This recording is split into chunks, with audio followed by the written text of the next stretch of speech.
features live coverage of an African safari and may include animal kills and carcasses. Viewer discretion is advised. This is a beautiful winter's afternoon. We are enjoying some of the wonderful colours and the flowers of the knobthorn, and this is Safari Live. Ready.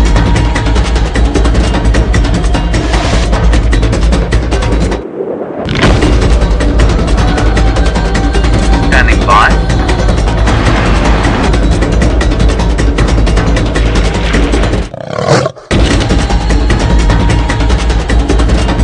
Five, four, three, two, one. You are live. You are live.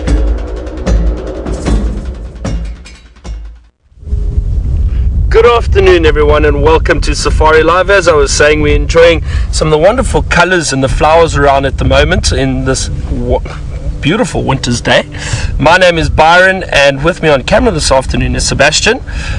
And then you would have seen Tristan and Craig on the other vehicle. They are out joining us this afternoon for our sunset safari. And it's a beautiful warm day. We do apologize for a bit of a late start. We did have some technical issues, but it's all fixed now, and we're on all live on Safari. So don't forget, send us your questions. Hashtag Safari Live is how you do it, and we will gladly answer them or get your comments. We love hearing from our viewers, and the ladies in the final control, Megan and Chantal, will be passing them on to us. So we'll see what we can find this afternoon. We weren't out this morning because of the Mara television show, and apparently it went very well, and so we'll see what we can find this afternoon. My plan is to probably check some of the water holes. It is quite warm, as I said, so we'll see if we can't find some animal activity around the water, maybe some elephant or buffalo. That would be wonderful. But while I start moving on, let's head over to Tristan, who would like to say good afternoon to you. Well, exactly, Byron, I would. So good afternoon, everybody. And as Byron mentioned, my name is Tristan, and on camera today I've got Craig, aka the Batman, and it's a very warm welcome to all of you that have joined us this afternoon. Now, all of you are the most important part of this because we are live, and that means we are interactive. And so you can use hashtag Safari Live on Twitter should you want to get hold of us and ask us any questions or just tell us where you're watching from.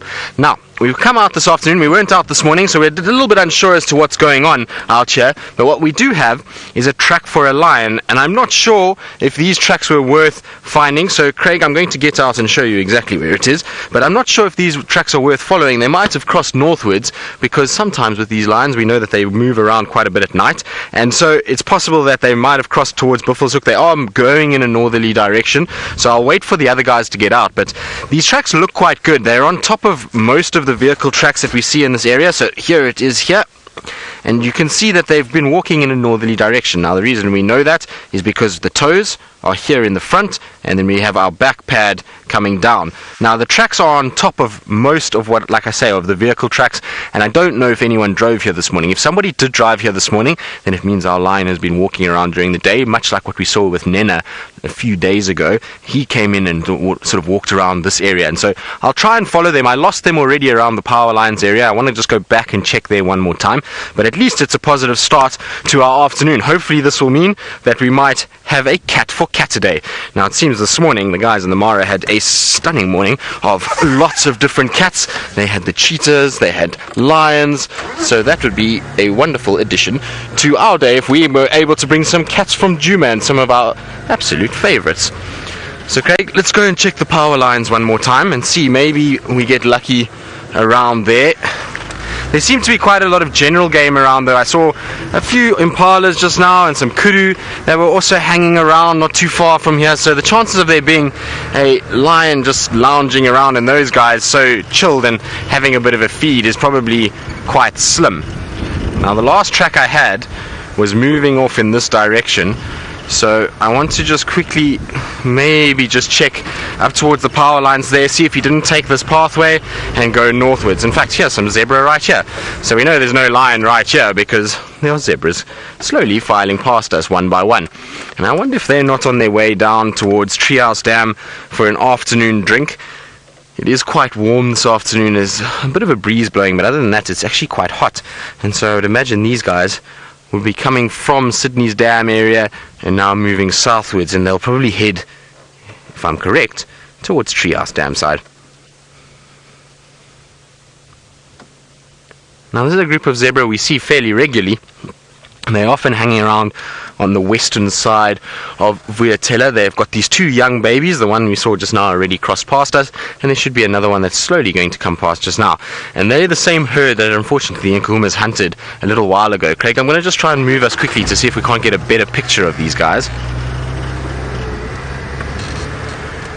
So they do spend quite a bit of time here. Unfortunately, the problem with spending a lot of time in this area is that they are in the western fringe, which is where the Nkuhumas spend a lot of time as well, and they tend to hunt these zebras quite a lot. So there goes the stallion. He's just walking past now, so he's bringing up the rear and making sure that the herd is safe as they go. It's quite common to see that in this area, is to see male zebras bringing up the rear and making sure that the rest of the herd is looked after and that they're not attacked from behind. So there we go, the rest of them just disappearing into the thicket. But wherever they're going, they seem to be on a serious mission to get there, because they're really moving quite fast. And I always love when zebras walk. You can see they bounce their heads like that. Now, of course, they're not loving the fact that they're having to bounce their heads. The reason why they're doing that is from a larvae that gets into their nose. So from the botfly, they go up in there and it causes the larvae starts to wriggle, and that causes a bit of itching, and the poor zebra then has to bob its head just to try and alleviate that irritation that's happening.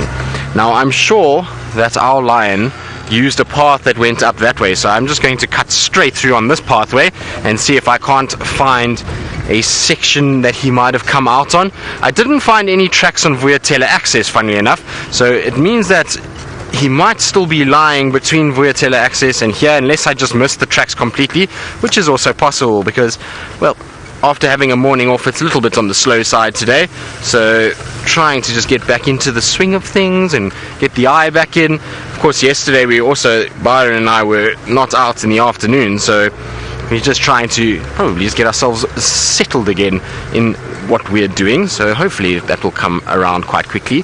Now let's see, somewhere here we should be seeing some tracks coming out. There is a big path that comes out here. I don't see anything there. There are so many kudu tracks that have been going up and down here that even if there was a lion from last night, I think it would have been squashed by now. No, I don't see any tracks going over. Now I also need to plug in my comms again after being out of the vehicle, because otherwise Megan's going to shout at me. So Megan, I'm sorry if you were talking to me. My radio was not plugged in. Right, well, I'm going to try and see if I can't find where these tracks go. And so while I do that and try and exercise some concentration, let's go across to Byron and see how his brain is working and whether or not he's been able to concentrate this afternoon and find something. I'm sharp as an arrow this afternoon, Tristan. I'm looking for any sign of animals. Nothing just yet, but we are heading towards Buffelshoek Dam, so we'll see. We'll give Tristan a chance to wake up a little bit, and I'm sure he'll have some luck this afternoon.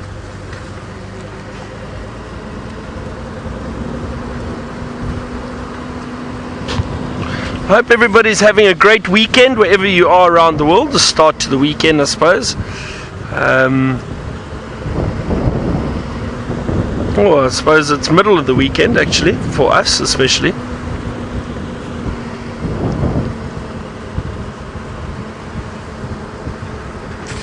Della, you say happy cat today. Thank you, Della. Same to you. We'll see if we can find some cats today. I must be honest though, this afternoon is so pleasant being out here. Beautiful temperature, there's not really a breeze, and the warmth of the sun, the colours, the bush colours, the winter colours, really is just very, very beautiful and very peaceful being out here. But it's always good to add some animals into that. So we're going to try our best and see. We'll drive around and check every little corner we can. And who knows what we bump into this afternoon. Seb, what do you want to see this afternoon? Seb and I love elephants, so Seb also wants to see elephant. Yes, yesterday morning we had a lovely herd of elephant. It was very nice. Yesterday was a fantastic day all round. I think a lot of birds spotted. There was elephant, there was leopard, wild dog. There was a lot going on yesterday.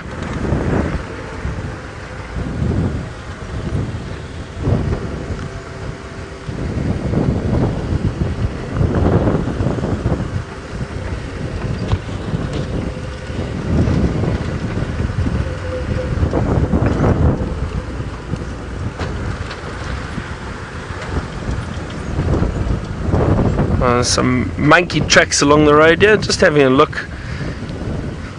There's a few monkey tracks. I haven't actually seen, or I haven't seen some monkeys other than in the camp.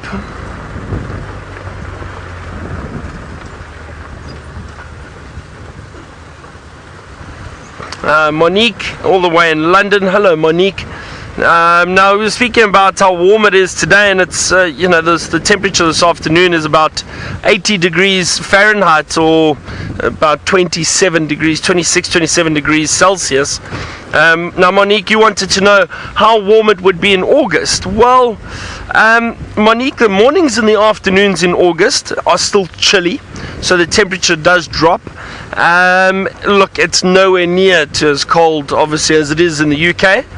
But it does get cold. The days are pretty much going to be like this, mid-20s, mid to high 20s. So very, very warm. And August is a lovely time of year. A lot of people come on safari in August. Now, Monica, I wonder, are you coming out on safari in August? Is that why you're asking? Because it is a lovely time. Like I said, a lot of people travel during August and September. Now we've just got to Buffelshoek Dam, so I'm scanning very, very carefully just to see if there's any sign of movement or animals around here.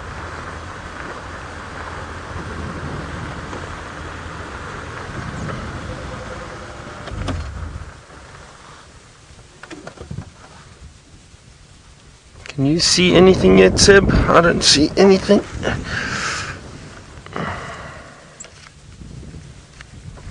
There's always a bit of a breeze coming off the dam, up onto the dam wall where we are sitting.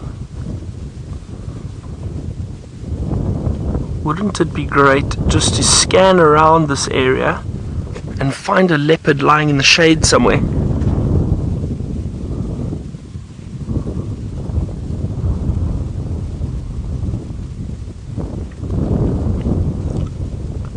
I know when it's very hot in the summer, I would often go and check water holes, any little water hole or pan, and just scan under the trees and see if there isn't a leopard lying in the shade somewhere. But doesn't look like we have any activity here just yet. There's actually a beautiful starling just down at the bottom. I'll have a look at that beautiful starling. It looks like a Burchell starling, or it doesn't look like one, it is a Burchell starling. Look at that beautiful iridescence as it turns. You'll notice that iridescence, the shine or the sheen in the sunlight as the light hits it. Now, John, speaking of the temperature, you wanted to know if it gets humid here in the summer, and it does indeed, to an extent. We do have a fairly high humidity certain times of the summer, but not. I'm trying to think. I think the most humid place I've ever been to is probably Singapore. The humidity there was quite intense. Here, I don't even know how high the humidity would go to, but it does get fairly humid in the summer, especially after rain. John, you can imagine, with with all the moisture around, the humidity increases.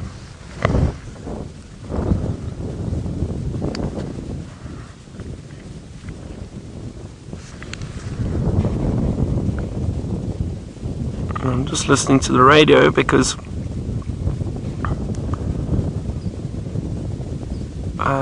one of the other guides, there's a terrapin. That Starling is walking towards the terrapin, just to the left. There we go.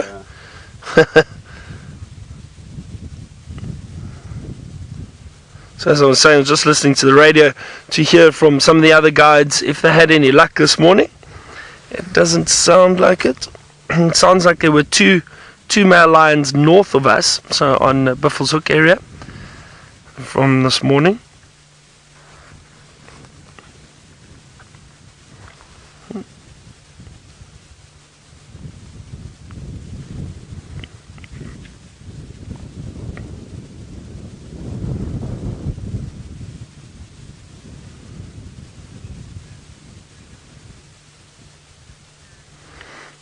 Andy, you asked if there are any birds of paradise in South Africa. No, Andy, there aren't. Now, where were those birds of paradise filmed? I saw that documentary. I think it was it Planet Earth? Was it Planet Earth? Yeah, I think Planet Earth that filmed the birds of paradise. No, we don't have any of those down here, Andy. We don't. But we do have birds that display or that have different displays, but not quite as extravagant, I would say, as the birds of paradise. You get all those wonderful colours and their dancing that they do.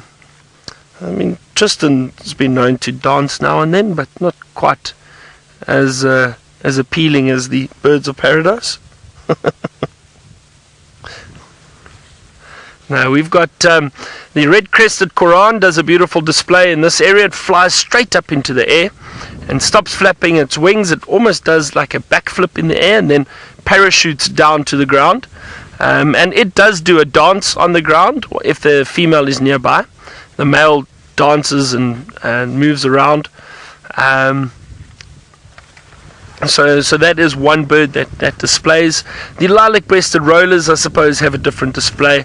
You know, when they fly up and they'll call constantly, and what they do is they stop flapping their wings and they do a few dips or loops, and as they do that, they then dive down and they rotate, almost like a fighter jet is the best way I can describe it. They do this on their way down. That's their aerial display.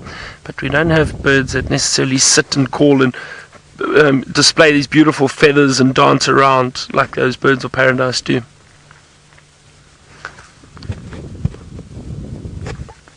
Just having a look around. Alright, shall we move on? I think there's not too much going on at the dam at the moment.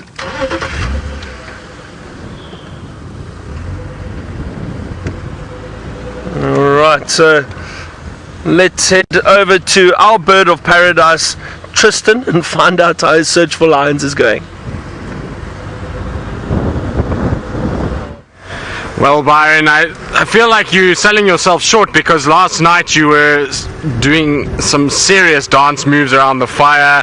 He was doing what we call a langarm, which is a Afrikaans style of dancing where you swing a partner around, and he was showing all the girls how well he can langarm, and he was also doing all kinds of other dance moves. So I feel like Byron is definitely our male dancer, that's for sure, and probably our most sort of... Is he blushing, Megan? Oh no, that's very surprising. Byron generally doesn't blush. The man of steel, old handlebars with his shirt off. I see that's made headlines last night and almost broke the internet. Byron sitting, displaying a big handlebar moustache with no shirt on. So it seems as though that's the bird of paradise would actually be Byron in this case. Now, Byron did tell you all that 2 male lions were seen on Buffelshoek area, so I think it's the same track that maybe we've got, because they said they found the tracks coming from Gowrie Cut Line, Gallagher shortcut through to Gowrie Cut Line, and then that way. So I think it might be the same line that is in Buffelshoek. I just want to double check. So I'm just on Aubrey's at the moment, and then I'll come down Gallagher shortcut just to make 100% sure, but I think it is the same line. The tracks were coming straight northwards, and I saw that they were on top of a lot of other tracks, but there was one or two birds on top, which means it was from this morning. So I don't know if this male lion will still be here. Now, I know 2 male lions were on Elephant Plains mating with a female yesterday, and they said it was the Birmingham, so I don't know if this is the same 2 males that potentially came across, but I certainly only found tracks for 1 male that I can see, so maybe it's a 3rd Birmingham. Can never discount the fact that there might be a 3rd one, so it's always worth double checking and rechecking and making sure. But from this stage, there's no tracks that have come out onto Aubrey's, which is where I thought they would have gone. The tracks seemed as though they were going straight north, but it could be that a number of vehicles have maybe driven here today, and they've driven over the tracks, and that's why I can't see anything. But I certainly haven't found any sign that I can see. No, nothing there.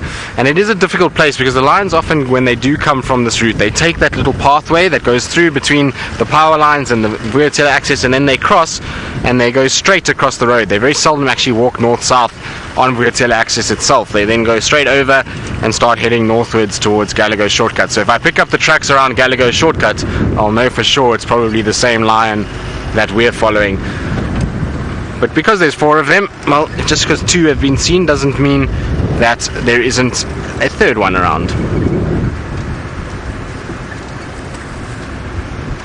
So, Ellie, you're wondering how long it's taken to learn how to track different animals. Well, Ellie, I can tell you it's still an ongoing process, and it's still a learning curve. The more time you spend with people like Herbie and even fellow guides like Byron and Ali and Taylor, they all have their own little ways of doing things, and you can learn from everybody. So tracking is a constant learning process, but in terms of being able to identify tracks, see them, know what they are, know how fresh they are, that's probably, I would say, identifying tracks didn't take too long. I would say maybe 6 months to get to know most of the tracks and to be able to tell them apart. But in terms of actually being able to trail an animal and to follow the tracks and tell how fresh they are, that took a little bit longer. I'd say maybe 2 years until I was fairly confident in what I was doing. And now even, I mean, I'm still not by any means a good tracker if you compare us to guys like Herbie. We're nowhere in those leagues. You know, Brent is probably the best of all of us in terms of tracking, and then, you know, the rest of us try. Scott is also very good at trailing. I remember when I was training at Singita, Scott was there, and I spent some time with him, and he showed me a few things, and he definitely knows his way around some tracks. So Scott was a very good guy to learn from. And then, well, James, myself, Taylor, we all just, as we say, don't really know what we're doing. We just hack about and kind of see how it goes. No, I'm just joking. It took a while, but we get there, and the more you do it, the better you get. The more time you actually spend on foot, the more time you look at tracks, the more time you follow them, the better you'll be, and the easier it will become to follow tracks. So I just want to quickly check here, because this is the main sort of road, and I see lots of footprints for people walking around. So maybe, just maybe, this is where our lions crossed over. Hyena tracks. Nope, I don't see any lion track here, that's for sure. I'm going to go back and I think have another look at those tracks again. Maybe I ended up driving right past our male lion. There's also tracks for a young female leopard that are going straight over to the north. Now, I don't know if that's Shongile or somebody else, but those tracks are not from this afternoon. They look like from early last night. Quite a few hyenas on top of that. But they've gone straight north and are driven over and not looking very nice at all. I wonder who that could be, because I haven't heard of Shongile being in this area. There's also tracks for what looks like a male leopard too. So let's have a look. Andreen, you say we need to find a leopard today. Well, I'm certainly going to do my very best. There certainly was a leopard that had a really good time here today.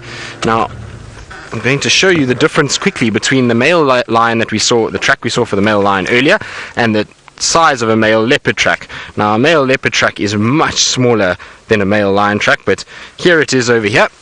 So we can see earlier that male lion track was about the size of my hand. It was very big, whereas you can see this is only about half the size of my hand. The reason why I know that it's a leopard track is, once again, it's got 1, 2, 3 lobes at the back, and then the 4 toes, no claws, and the toes are not squished together like that, which would be the hyena that causes those little round sort of banana shaped toes that they have. So definitely a male leopard. The interesting thing is it looks like it went north and then turned around and came south again, because I see more tracks coming down the road and heading southwards. So I wonder if maybe Mvula is not around again. I would imagine these are tracks for him.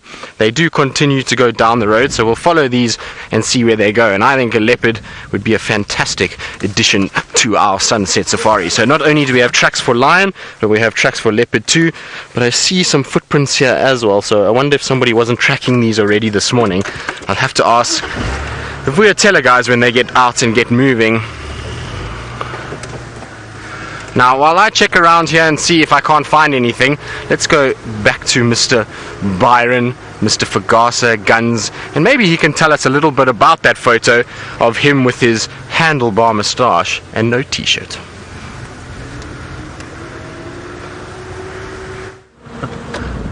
Tristan, you've got far too much time on your hands.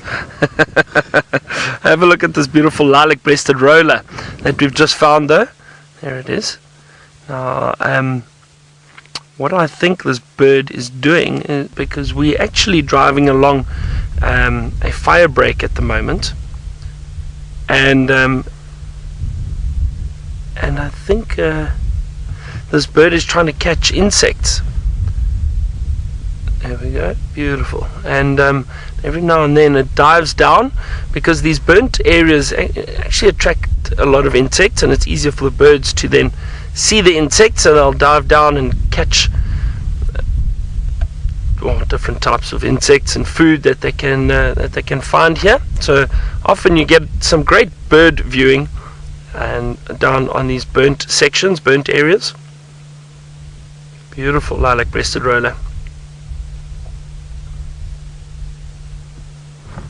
I'm hoping he decides to fly down again, because as they fly down, and this little spot that we're in now, the light is perfect, and you really get that turquoise or that bluish color showing very clearly in the sunlight. So I'm hoping it decides to fly down again for us.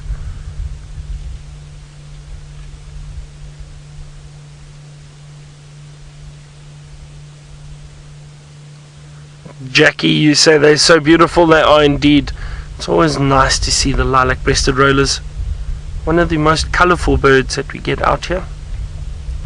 A very harsh call, harsh, screeching, croaking kind of sound. I don't know. I can't even do it. It's not a bird you. It's not a sound you would think that the Lilac Breasted Roller would make. I'll try play it for you. Let me find it quickly and see if I can play it quickly.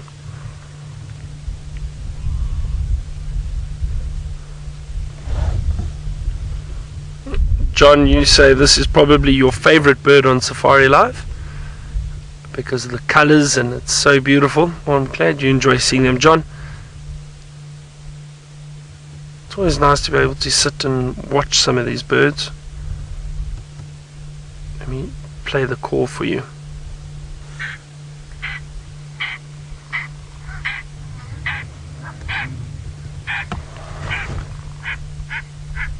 Yeah, that's very, very rough croaking sound, almost. I suppose that's the best way to describe it. There goes the roller now. Is he going to fly right around us? Oh dear. There it goes, but it gave its croaking call. I wonder if it's going to come around again. Just trying to look where it's gone. No, it seems to have moved off. I think we'll do the same, but lovely to see it. Always nice seeing the Lilac Breasted Rollers. Now, Tristan was joking around about that picture with the moustache. So we, a few years ago, we did a blog for Movember. Now, I don't know if any of you have heard of it. And Movember is basically guys grow terrible looking moustaches just to raise awareness and raise money for cancer. So we did the lodge I used to work at, we did a blog on, and we got a bunch of guys, those who could grow moustaches. We got a bunch of them together, and then we tried to get a celebrity look-alike and paired the two photos from whatever movie or anything. So you and the celebrity look-alike, and then we basically just raised money and awareness for Movember for cancer. So that's where that photo comes from, because it was actually myself and Vince Vaughn, surprisingly. But I think he was in a movie, it was Starsky and Hutch. So when I shaved my moustache, I looked a little bit like Vince Vaughn with my curly hair and Starsky and Hutch. So that's where that comes from. Anyway, many years ago.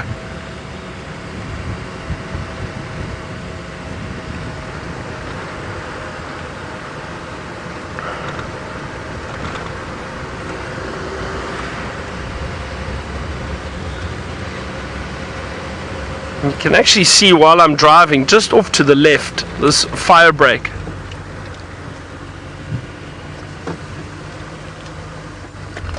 Now, Monique in London, I'm just going to jump off quickly to answer your question, because you wanted to know how fast this grass will regenerate or grow after the burn. So Monique, I'm just going to have a look around here quickly. There's been no moisture around at all, so I don't think we're going to see any regrowth just yet. But as soon as we get some rain, the little green grass shoots will start popping up very, very early. And the reason for that is the fire returns a lot of nutrients back into the soil. So it's a very important management tool. Okay, for one thing, this section that we've burnt over here, this is a fire break, obviously. So what happens is, if there is a fire, for example, that burns one section of the reserve, it shouldn't jump across this section and burn more of the property. So this is to prevent fires from getting out of hand and out of control and destroying entire areas. So that's what the fire break is for. But then again, also, if there are fires, hopefully with the when we get a bit of rain, areas that have been burnt, you'll start seeing green shoots and green grass and regrowth coming through again. So it's very important. Also, the fires get rid of all the dead and decaying plant material, which sometimes can prevent other plant species from growing out. So what happens is that gets rid of all of this, and you can see we call it a cool burn. So with the fire, what we mean by a cool burn is the fire doesn't rage and doesn't damage all the trees. You see, all these trees are completely dry, these bush willows, very, very dry. However, none of them actually got burnt, only the little bits of grass and that, but the trees weren't damaged at all. So the fire moves through very quickly, doesn't get big, it doesn't burn at a very high temperature, just moves through, kills or gets rid of some of the grass and dead plant material, and dies out very, very quickly. So it is very important to have these fires, natural fires, or even fires that we burn or that we make, so that we can prevent larger fires from damaging areas. But fire is a very important tool.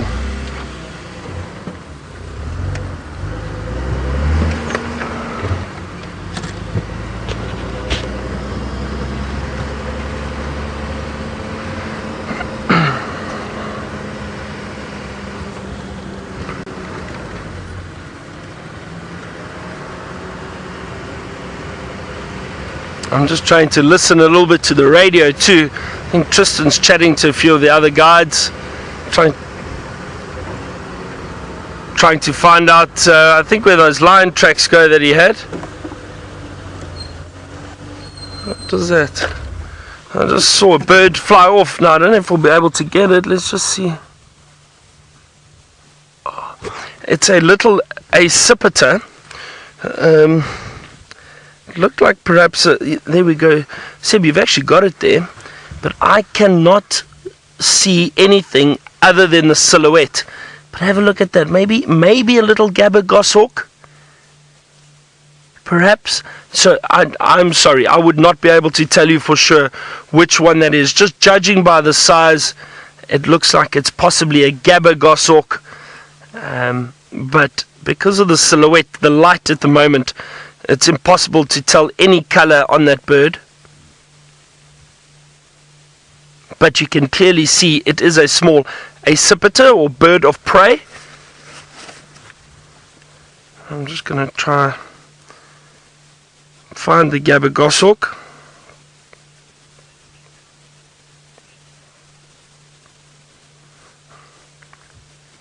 Now, Kestrel Fox, you say it might be a falcon.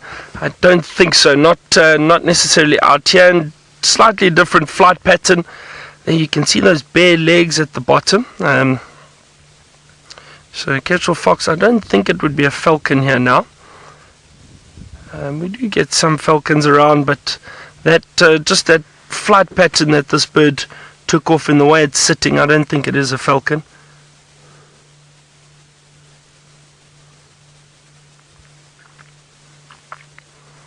Maybe not a Gabba Goshawk.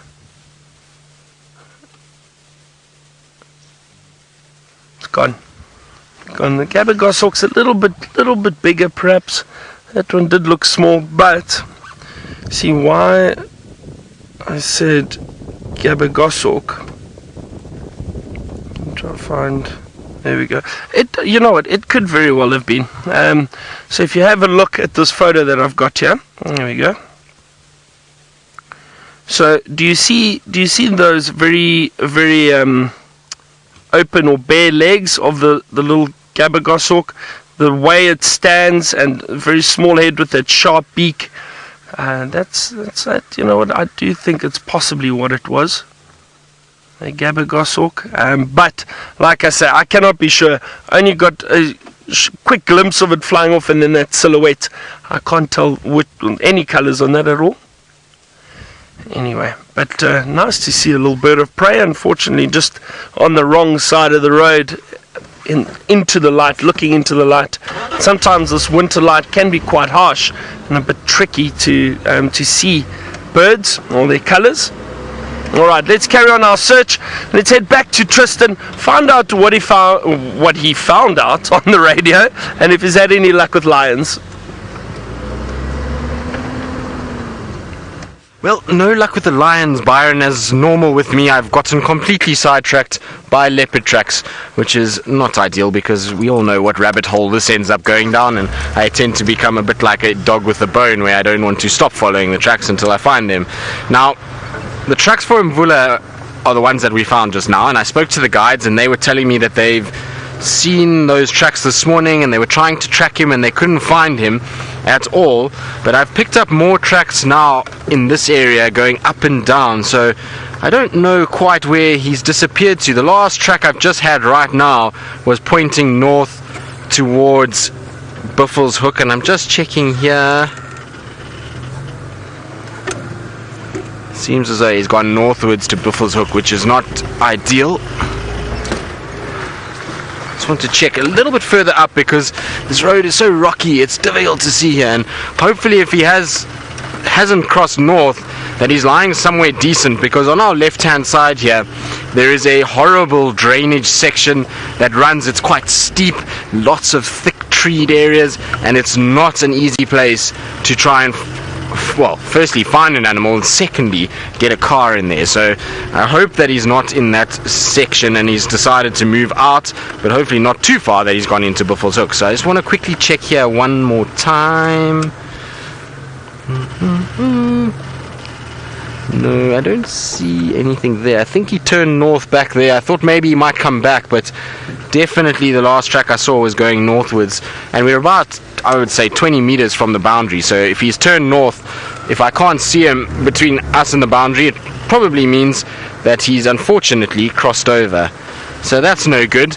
We'll have to ask the guys, so Tax and Aubrey, just to have a little look on the northern side here and see if they can't find something, because I can't see anything between us and the boundary, but his tracks do go in that direction, so it must be just on the northern side. And it seems Mvula's been doing this a lot. He likes to kind of flirt with this boundary, and he goes back and forth over there, and I don't know what's going on at the moment with Tingana. I was talking to some of the other rangers last night, luckily got to spend a bit of time, and we had a catch up, and they were telling me that Tingana at the moment is spending 99% of his time between sort of Arethusa, Hoffman's, Little Gowrie vessels, and he's just going back and forth in that motion, and they're seeing him most days at Arethusa camp. So I don't know what's causing him to be so sort of set in that area. Maybe Tiani's starting to come into heat for the first time. I know Salaesh is in heat, and Anderson has been mating with her, and so maybe that's what's dragging him further to the west. But he hasn't been around nearly as much, which has meant that, well, Mvula is just cruising all over the place and going all into his territory. I just want to check here quickly. No sign there. So I did have his tracks there. You see there his tracks are again. I just want to check how fresh these are quickly.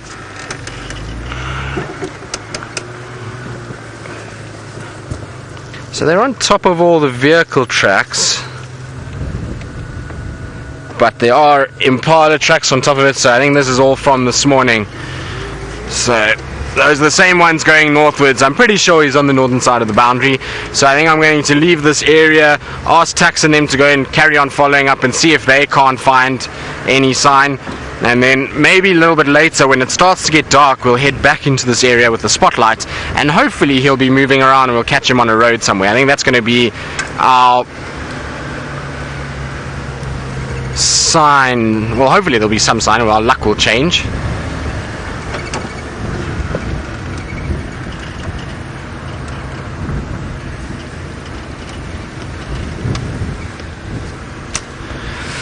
So Monique, you're asking if have I seen any ostrich tracks. Monique, I saw some tracks yesterday down on the southern boundary, but other than that, no, I haven't seen any. But the guys, it was also interesting talking to the guys yesterday, because we had a sort of rangers meeting and it was all the guys together, and I was asking them about the ostriches and whether or not anyone had seen them, and some of them were completely oblivious. But it sounds like on Hoffman's and Cheetah Plains there's been a group of ostriches being seen, and the one guy was telling me that in the last 2 weeks he's had, there's more lion tracks here which are going the opposite direction. That's interesting.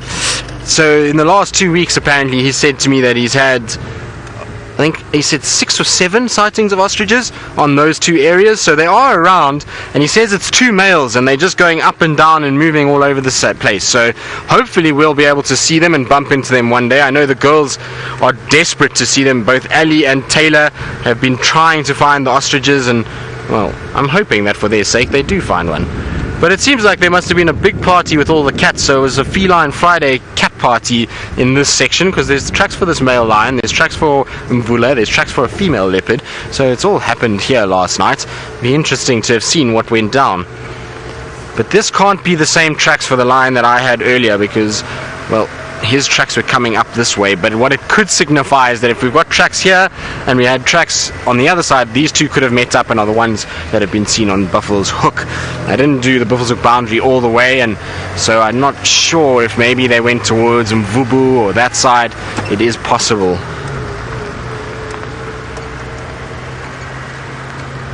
Let's just go and check in case. We'll go back to those last tracks. If I can see them crossing over Vuatela access, then I'll know that those are the same ones, and we'll be able to then get back to doing other things this afternoon and not tracking elusive ghosts.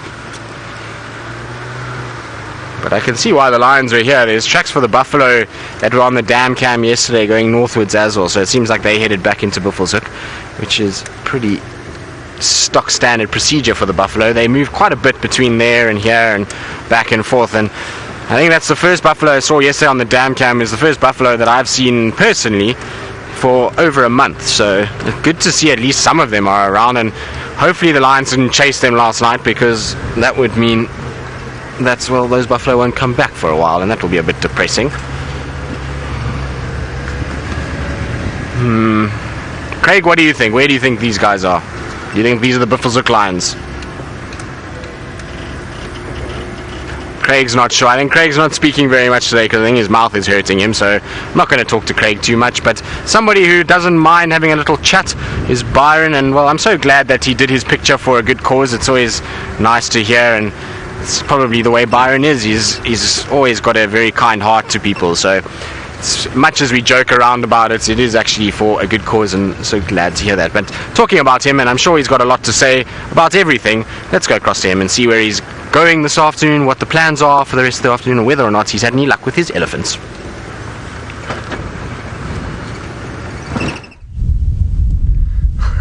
Tristan, thank you. No luck with elephant just yet, but I just want to jump off and have a look. Can you notice in the road there's a lot of rubbing and a lot of marks in the road. Now I want to have a look and just see exactly what did this, because I'm not sure. Can you see this?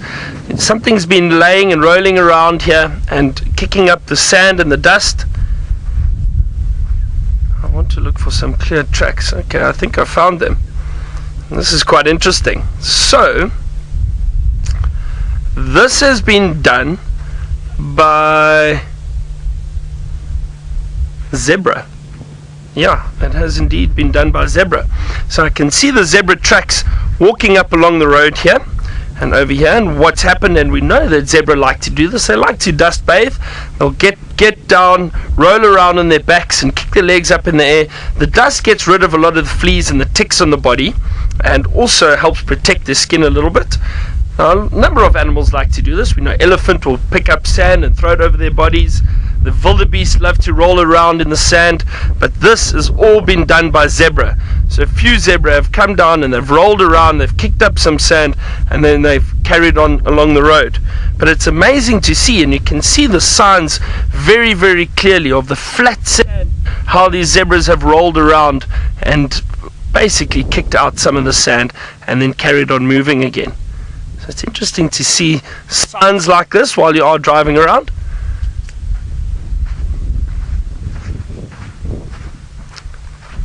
Pity we couldn't find the zebra though, but they were dust bathing here earlier today. But they've headed up in that direction, so the direction we've just come from, but we didn't see them.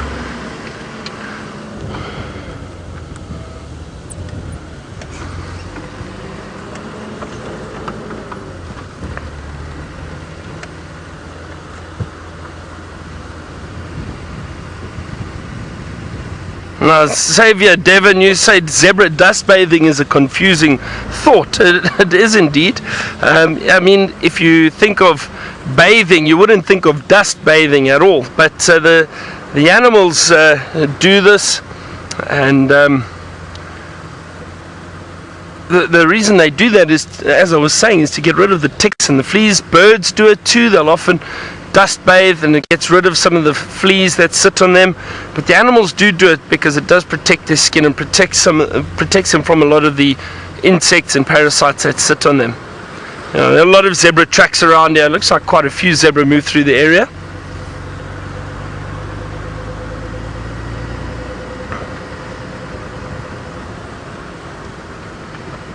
No, Jacqueline, you say it would have been so nice to see them do that. And it is really great to see. Oh, hang on. Look what I've just found. Tracks going down the road. Look at this, everyone. We found zebra. Look at that. Yeah, there's a lot of them around here. Now, I'm going to stop over here because those two zebra are doing something quite interesting straight ahead down the road. Just have a look at what they are doing. They're standing head to tail. You see that? And flicking their tails around. Now, zebra often do that, and the reason for that is with them flicking their tails from side to side, they keep the flies away from each other's faces. I've seen zebra do that a number of times. Oh, that's great. So it looks like there's been a big group of zebra moving through this area, because those tracks of the ones that we saw rolling and dust bathing were heading in the opposite direction, and then all of a sudden we got some more tracks heading this way, and here they are. Could very well have been the same group that eventually turned around and moved back this way.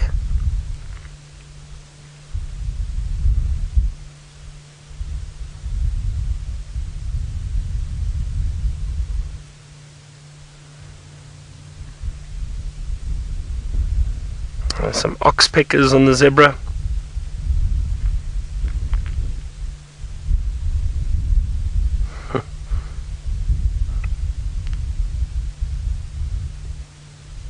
Oh, that's wonderful. That's great.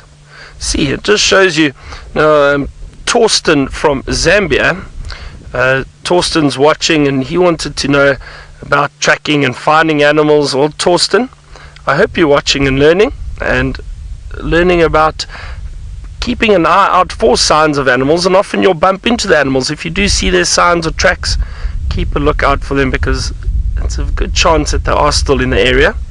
I hope it's a lovely day in Zambia, and that you're enjoying Safari Live. Zambia has some wonderful parks, in fact, game reserves, really, really beautiful, pristine areas.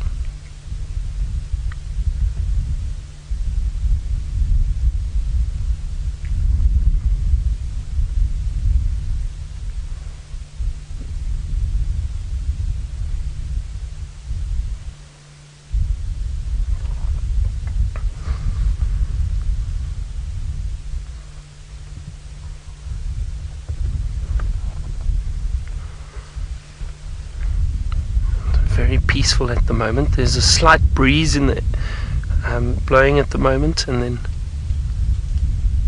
you can hear the rustling of the leaves, these dry leaves in the wind. You can see most of these trees have lost their leaves completely. Isn't that a lovely shot though? A zebra at the bottom, that big dry marula.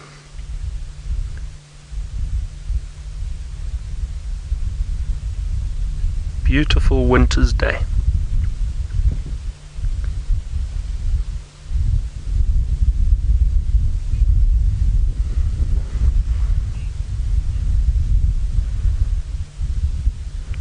Phil, you asked how big zebras are. Phil, now their weight, I'm thinking they're just over 200 kilograms.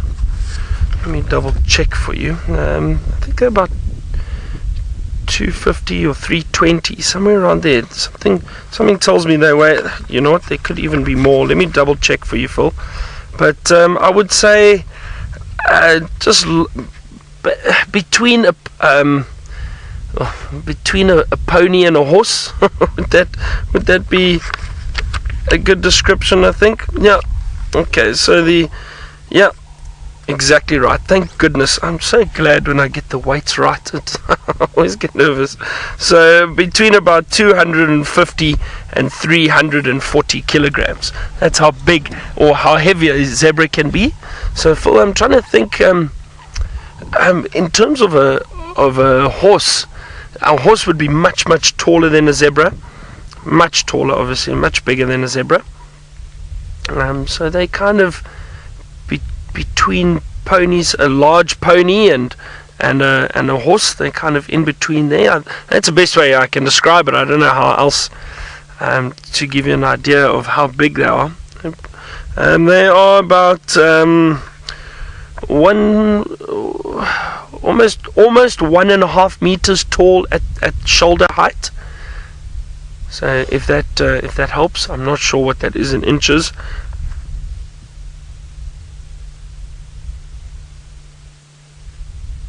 Now these are the Burchell zebra or the plains zebra, and you can see the oxpeckers on them picking off the ticks and the fleas. Now the plains zebra, I've got those very wide stripes, those black and white stripes with that slight shadow in the middle. Can you see that? There's a bit of a shadow between the stripes, but those stripes are very, very wide, and they extend right along around their belly, all the way around. Now we've got a few different species of zebra in southern Africa, and the other species are known as the Cape Mountain zebra and the Hartmann's mountain zebra. Now, I have seen both of those species. They occur in different parts of South Africa, though. They don't occur here. So the Cape Mountain zebra is found, as the name suggests, down in the Cape and in the Karoo area. So there's kind of the south central part of South Africa. And down in the Cape, near Cape Town. And then the Hartmann's mountain zebra is basically found up in Namibia. So northwestern part of southern Africa, up in Namibia, and there's little parts of the Kalahari that we find the mountain zebra there too. Now look at the difference, if I can show you quickly, just over here. So that is the mountain zebra. That's the Cape Mountain zebra, this one. But you see how the stripes are very, very narrow. There's no shadow between the black and white stripes, and the stripes also do not extend all the way around the belly. They've got very white bellies. So that's the Cape Mountain zebra, and the Hartmann's mountain zebra is this one here. It's also very similar. They look quite similar, subspecies of each other. And then of course the Burchell zebra, and you can see clearly here with those stripes going right around the belly. So they do look a little different. So those are the three species that we get in southern Africa.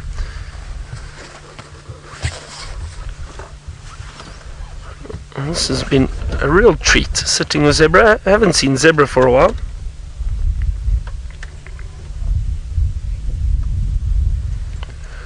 Before I move, Francis, all the way from Israel, you asked if that one zebra is pregnant. Now, Francis, the thing with zebra, I'm just trying to have a look. Got a huge belly, huge belly. It's a possibility, Francis. It does look like it. It does look like it. Now the thing is, so Francis, with the zebra, they always look really fat and really bloated. Now the zebra, they've got a digestive system which is quite interesting. They are known as hind gut fermenters. Now the hind gut fermenters basically are bulk feeders, so they'll feed constantly on grass, and they're not ruminants. They don't break down the food as well as the antelope. But the zebra, I'm not certain now. I'm starting to doubt myself now. But the zebra, then basically what happens is they get a lot of gas building up in their bodies, so they always look plump and they always look really fat, even if they're not getting a lot of food. So a lot of gas builds up in the zebra's stomachs and that, and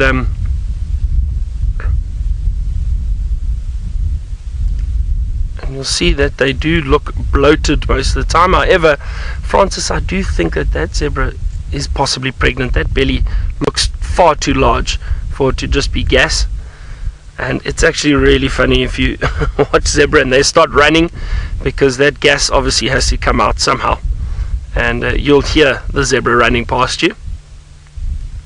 I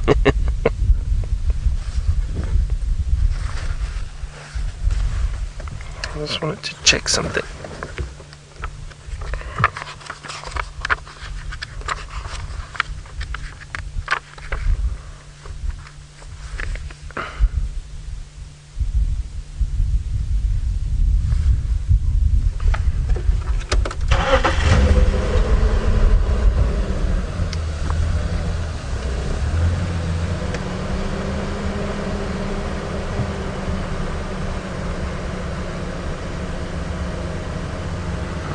We were fortunate that we managed to track down the zebra, the tracks that we saw, and we found them. Now let's head over to Tristan, find out how his tracking is going, and if he's found anything. I don't think so, but hang in there, big guy, we'll help you.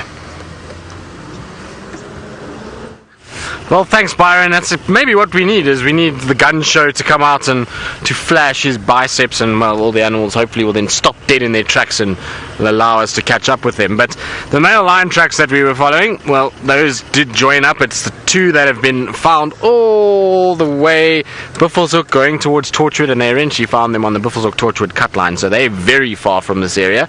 But the tracks for this male leopard, who I think is Mvula, has gone towards Tamburti Dam. He's drank and now come back again. So when that happens, already in my head alarm bells start going off, because it's quite often that happens when there is a carcass. So when the leopard has food, it will often go drink and then come back again to its carcass. So I'm hoping that that's the case, and that's why I'm just checking this little 2-track that runs in the north side of Gallego Pan. And I believe one of the trackers is on foot with the tracks coming straight south towards where we are. So that's why I'm checking in this section just to see. But so far I don't see anything.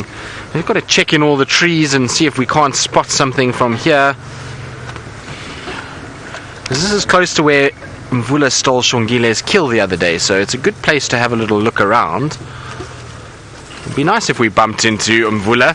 Now, it's a leopard that seems to be spending so much more time around here, but nothing that I can see here. Craig, you see anything? No.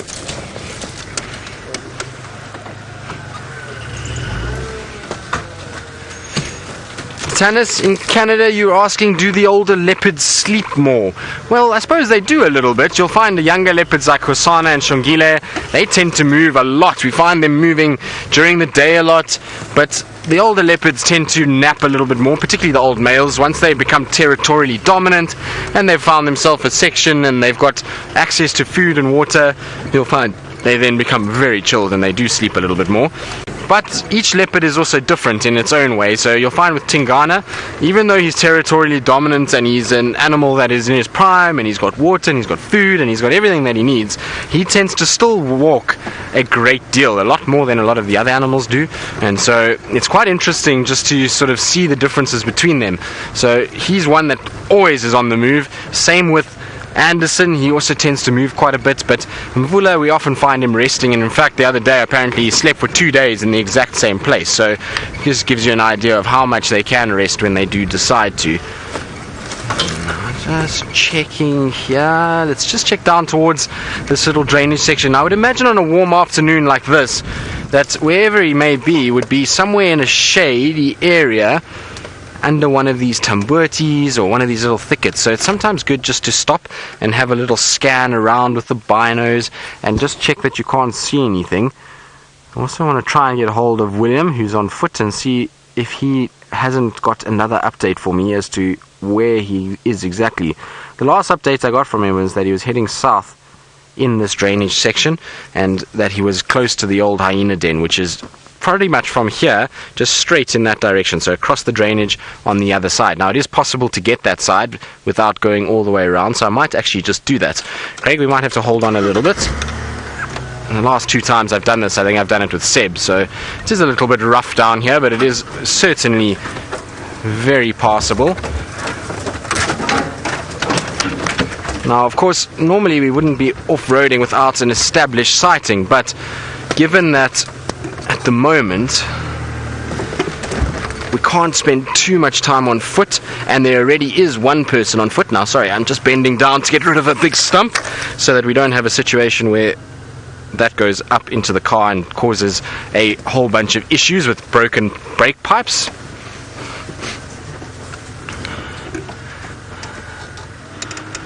Right, now I'm going to try and just negotiate this little sort of hill, but I believe Byron has found something, but Megan's not sure. So let's go across and see what the mystery is.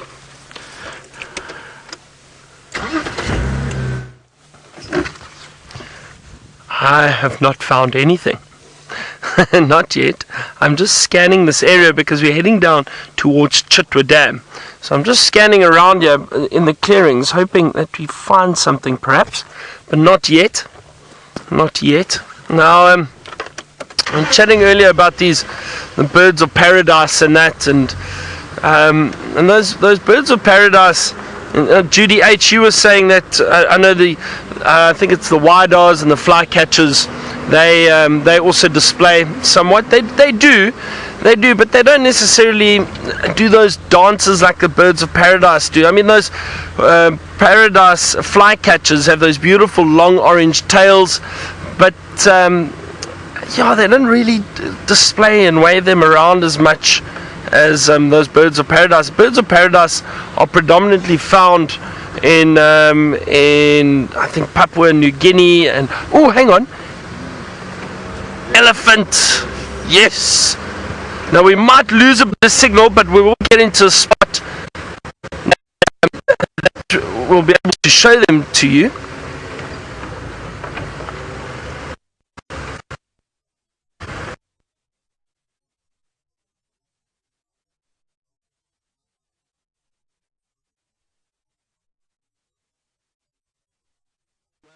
I believe Byron's been attacked by gremlins and we're being attacked by branches, so hopefully we'll be able to both sort ourselves out. I think we're in the clear now, so hopefully Byron will be in the clear too. I just saw William right now. He says the trucks have just come past where we are and still heading southwards towards the main dam. So for those of you on dam cam, might be worth just keeping an eye out. You never know, there could be a leopard lurking around there sometime soon. So I'm going to go quickly round and see if I can't just get onto the other side.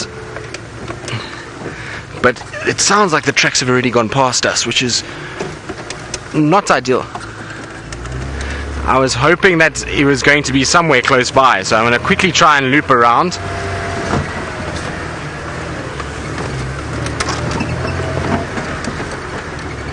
Let's see. Now this section here is the easy part. We'll just get back to the old hyena den, which is a nice little 2-track that goes all the way back to Mbubu Road. And we'll be able to then get towards Gari Dam. I wonder if maybe this isn't the same tracks, because the guys said to me they did have tracks for a male around Twin Dams area, so I'm hoping that it's not the same tracks, because that would then mean that this animal's already long gone. So that's not going to be ideal, but maybe, just maybe, he's laying up somewhere close to Vuatela camp.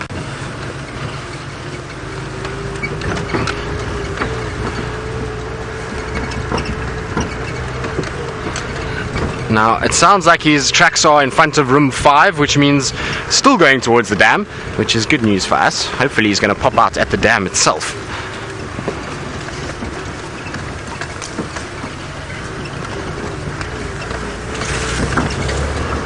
I'm just trying to get onto the road, and there we go, that's going to help us. Certainly a lot less bumpy than what we've just been through.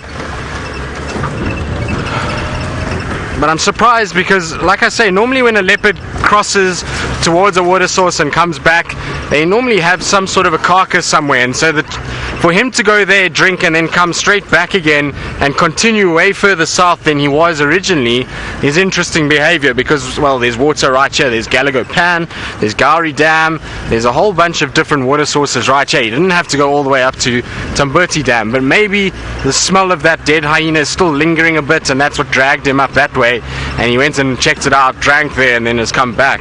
It's the only thing that I can surmise as to what he's done and why he's changed his route so drastically and come back again. Because generally with leopards, they tend to saunter in a sort of general direction. They might go a little bit east-west or a little bit sort of kind of in those directions and then go back in the direction that they were heading, but it's always sort of a set kind of course that they go. So it's surprising that he's changed completely and doubled back on himself. So Monique in London, you're wondering what room 5 is. I'm talking about room 5 at Vuatela camp. So the lodge itself, they have a room 5, number 5, where people stay. So the rooms are all numbered so that people know which room is theirs, and they then obviously get a key for it. So much like a hotel system where they've got numbers for the rooms. So that's what room 5 is. It is a room right on the northern side of Vuatela camp, and kind of then goes down to room 4, 3, 2, 1, and then the main area at Vuatela, which we see from the dam wall from time to time. So that's kind of how it works. Now let's see. Now I'm hoping that this leopard is not that same one at Twin Dams. I'm starting to feel like it very well could be, and if it is, well, then we've got pretty much no chance, because if it's Tingana's tracks and not Mvula's, that's going to mean... What are these tracks here in front? Just want to check what these tracks are quickly. That's going to mean in all likelihood he's probably off, as we were discussing just now. Nope, those are for hyenas. So we're about parallel with where room 5 is and the lodge itself. So hopefully we're going to be able to get to the camp and find this leopard somewhere here. But I believe Byron is at Chitwa Dam, and it sounds like he's got some rather large creatures having some fun in the water. We have indeed, everyone. Look at these elephants have just decided to get in and start swimming and playing. Oh, this is my absolute favorite. I love this so much. Oh, that looks like so much fun. These Ellies, there are a few to the side too that haven't decided to get into the water, but those two, they look like young males. I didn't get a good look at them. It looked like two young males that have decided to go into the dam and start swimming and playing. It's amazing how the elephants love the water so much.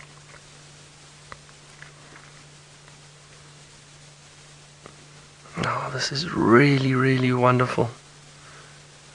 Now we've been fortunate. We've seen a few elephants coming and swimming in Chitwa Dam. That's always wonderful to come out and see if there are animals down here. Kestrel Fox, you say it's a pool party. It is indeed. It is indeed. And I'm so happy that we're getting to see them play and swim like this and splash around. And you see how they push one another. It must be, do animals have fun? I'm sure they do. Have a look at that.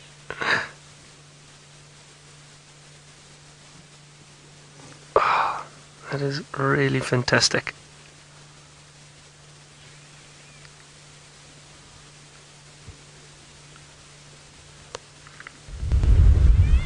In parts of Africa, not really down here where we are, but in parts of Africa, like in Botswana and that, especially up Zambia side, with the big rivers, elephants do need to cross them, and they can swim really well. They'll lift their trunks above the water to breathe, and they'll swim from one side of the river to the other to get into areas of good food. But it's amazing how well the elephants can actually swim, and they do enjoy water a lot. See how playful they get. And Julie, you were saying this is terrific and fantastic. It is indeed, Julie.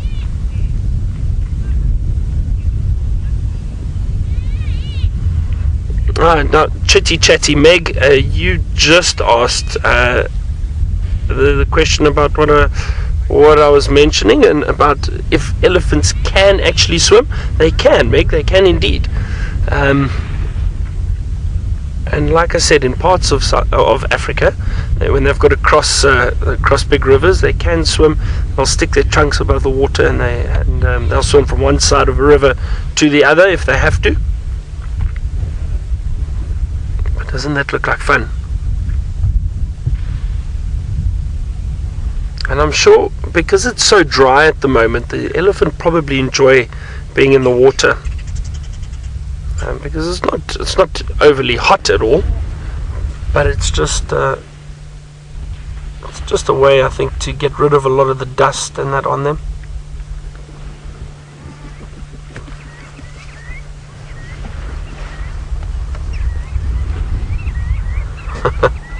Jacqueline, you said you could watch elephant pool parties all day. I agree. I could just watch elephant all day. It's always lovely to see them.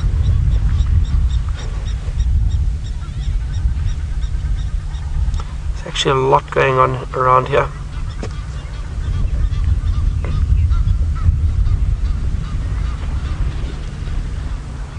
Now, Sparkle, you wanted to know when the baby elephants learn to swim.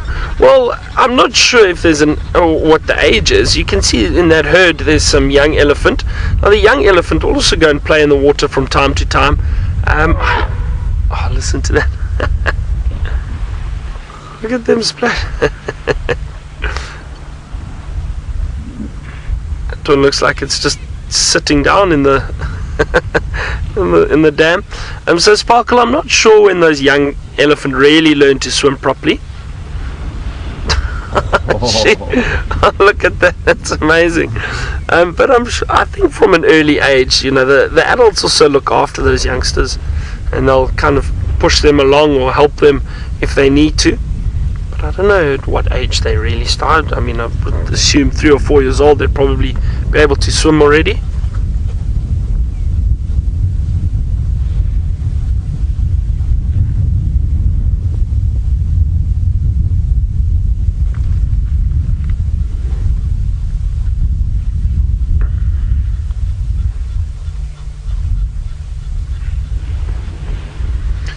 Yeah, Vicky. So that would, your questions.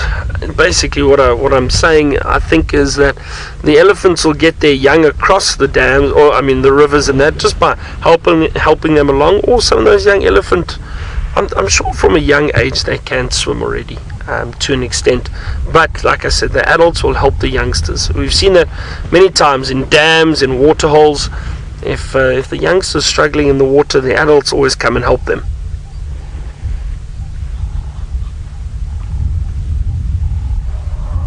So they would be able to swim to an extent.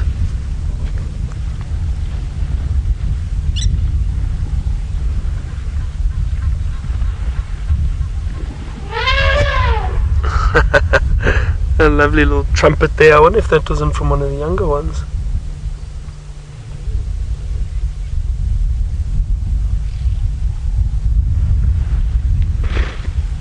Isn't this special? This is really, really great. What a great way to spend the afternoon.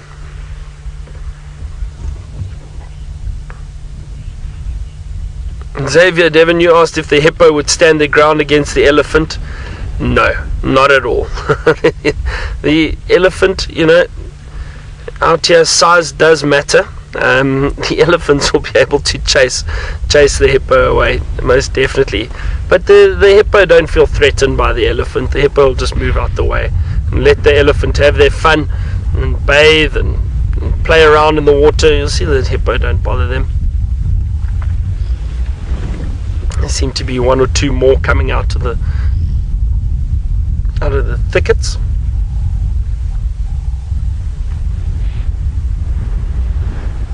Oh, these two are having so much fun in the water.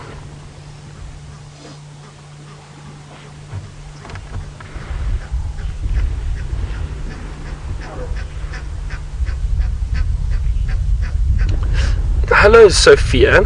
Sophia, you're 6 years old and you wanted to know if these elephants are brothers. So, Sophia, I'm not sure. I don't know. It's a possibility that they are. Maybe they haven't got the same mother. Maybe they've got different mothers. But they were born into the same herd. So they're possibly related. Maybe the same father. I'm not sure, Sophia. But I think so.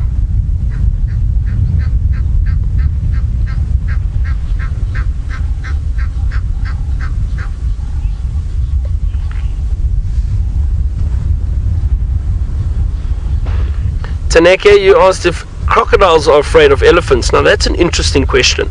I'll tell you why. It's because generally, I think a crocodile would prefer to move out of the way of elephant if they're on the land. However, when they're in the water, now I've seen this before in certain parts of Africa, where elephants crossing rivers constantly, and that there's some big crocodiles that will take a chance, and they actually go and they'll I wouldn't say actively try and hunt the elephant, but they've bitten off a few tails before. They've bitten a trunk or two. They definitely take their chances. Now there was actually a video clip recently in Botswana. Herd of elephant went down to drink, and the one elephant had its trunk in the water, and the next thing this crocodile came and snapped at it and grabbed the trunk. This elephant lifted the crocodile right out of the water, flung it around a bit, and eventually the crocodile let go. But it just shows you that anything that goes down to the water or to drink is potential food for a crocodile.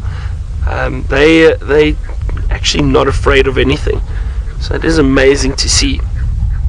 But I think in general, Taneke, generally, crocodiles would try and avoid elephant because they are so big and powerful.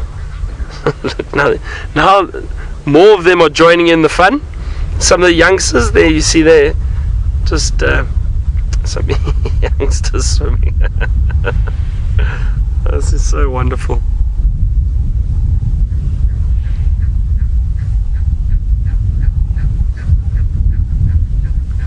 Seb, our elephant wish came true. Wow.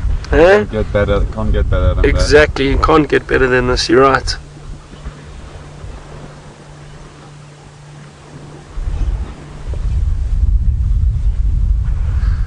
Kate, elephants are definitely one of my favorites. It's between the elephant and the honey badger.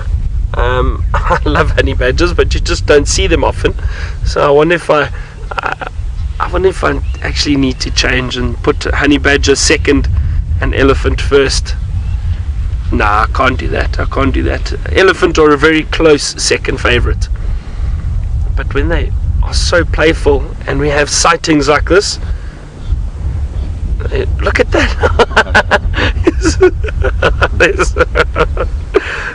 It's kind of like me when I jump in the pool. Splashing around. It looks like so much fun. Oh, look, there's another vehicle that I've just come in to enjoy and appreciate the elephant swimming. It's great.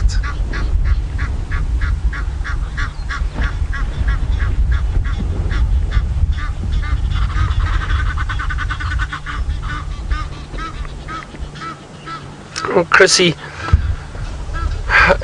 you know what? Your question's interesting. If animals like elephants get the concept of fun, now, Chrissy, I always say, some people don't necessarily agree with me at times, but I think we've always got to be careful of anthropomorphizing animals. So that's giving them human emotions to an extent. I definitely think animals feel and experience certain things, but if it's on the level that we imagine and picture things and feel things, I don't think so. I don't think so. But something like this, I think, is more a case of social behavior, and strengthening bonds within the herd, and a case of enjoyment. Yes, definitely. I don't know if it's a case of fun like we would perceive fun, but there's definitely a bond going on here between the herd, and playfulness. All animals, I think, can be playful. I mean, if you look at young lion or leopard cubs, they are very playful. If you look at impala, very recently in a part of the Kalahari, we saw springbuck. Now, we don't get springbuck here, but springbuck do the social behavior called pronking, where they bounce and they spring all over the show. And that looks like fun, and it's interesting to watch when one will start and then a whole bunch of them do it and they jump around together. It is social behavior. It's a way of them showing they're fit and healthy, but it's potentially bonding and what we would consider fun, I suppose. But I don't think it's to the level that we perceive it, if that makes any sense.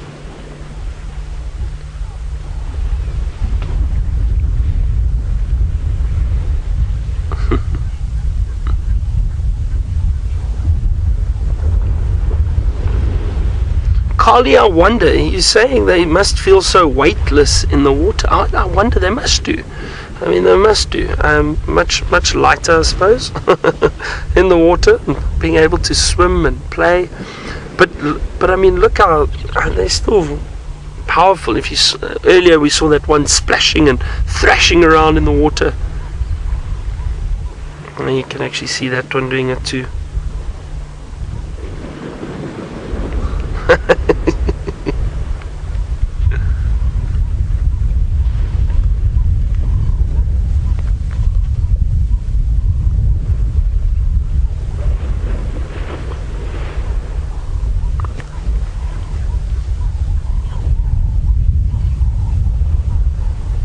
Lorena, you said that you said you're sure these elephants are feeling joy, and I do think so.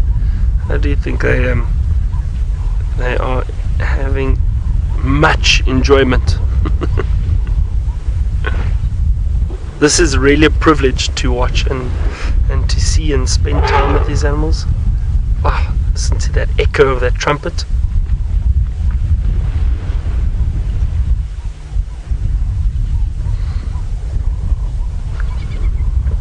Well, I am definitely in my happy place right now.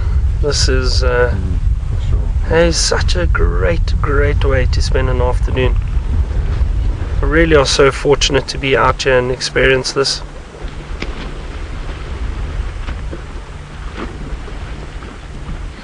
And I'm so happy that all of you are able to enjoy this with us, because it's really special. It gives you an idea of what we watch and find on safari. Sometimes it takes a lot of patience, but every now and then you get something like this, a special sighting like this. Look at those elephants jumping on one another, or not quite jumping, but leaning on one another.